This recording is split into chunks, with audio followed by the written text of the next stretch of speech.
السلام عليكم. النهاردة هنعمل نوع من المقبلات مفيش غنى عنه على أي سفرة، سواء حطيناه مع فول وفلافل أو حتى مع اللحمة. هنعمل بدنجان مخلل على طريقتي. يلا بينا يا ست الكل. اول حاجه هجيب نص كيلو من البدنجان، وهبتدي ان انا طبعا اغسله كويس جدا. وبعد كده ببتدي اشيل الحته الخضراء دي اللي من فوق، وهبتدي افتحه بفتحه طوليه بطول البدنجان بالطريقه دي. بس طبعا مش للاخر، انا بفتح فتحه عشان هي دي اللي هحشي فيها البدنجان بتاعي. بعد كده بكون حاطه حله فيها ميه على النار، بزود عليها شويه من الملح. وبعد كده بضيف البدنجان بتاعي كله، بسيبه طبعا على نار متوسطة لغاية ما يستوي. وأثناء ما يستوي يلا بينا يا ست الكل نعمل الخلطة السرية بتاعتنا.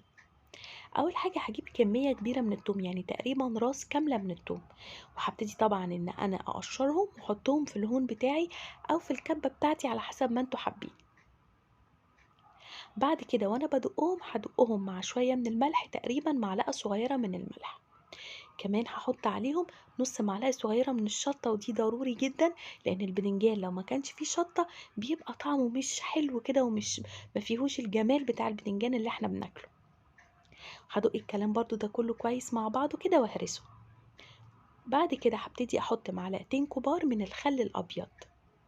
كمان هحط عصير ليمونتين كبار، وهقلب الكلام ده كله كويس جدا مع بعضه. بصوا بقى الجمال، ولا ريحة الثوم مع الخل مع الليمون مع الملح مع الشطة. في المرحلة دي لو حابة تزودي كمان قرن فلفل حامي وتدقيه معاهم، يا سلام.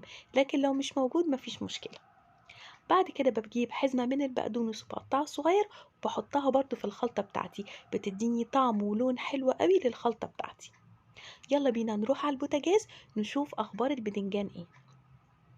زي ما انتوا شايفين البدنجان بتاعي استوى والشوكة دخلت فيه وبقى مستوي جدا. هبتدي ان انا اصفيه واحطه في الطبق اللي انا هقدم فيه. وهبتدي ان انا امسك واحدة واحدة، طبعا هسيبه يبرد عشان اقدر اتعامل معاه وابتدي احشيه. واخد الخليط بتاعي ده واحطه في الفتحة الطولية اللي احنا عملناها مع بعض في الاول. بعد ما بكمل كل البدنجان بتاعي بالطريقة دي، بحط الخلطة بتاعتي جواه واحشيه كويس، وابتدي اصفيه كده واحدة واحدة من المية. برصه بقى في طبق التقديم بتاعي، وهاخد اللي اتبقى من الخلطة بتاعتي دي كلها وهحطه عليه تاني.